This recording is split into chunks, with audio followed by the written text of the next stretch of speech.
వీటన్నిటికంటే పవన్ కళ్యాణ్ గారి ఆశయం గొప్పది. ఈ రోజు పవన్ కళ్యాణ్ గారి పైన జరుగుతున్న దాడిని చూశాక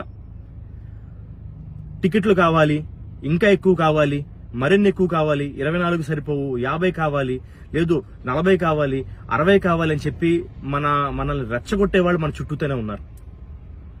కానీ అధ్యక్షులు పవన్ కళ్యాణ్ గారు ఆయన ఎంత బాధ అనుభవిస్తున్నారు రాష్ట్రం కోసం, ఎన్ని త్యాగాలు చేశారు, ఎన్ని పోరాటాలు చేశారు, ఎన్ని మానసిక దాడులు ఎదుర్కొన్నారు, ఎంతమంది పవన్ కళ్యాణ్ గారి కుటుంబ సభ్యుల మీద దాడి చేశారు.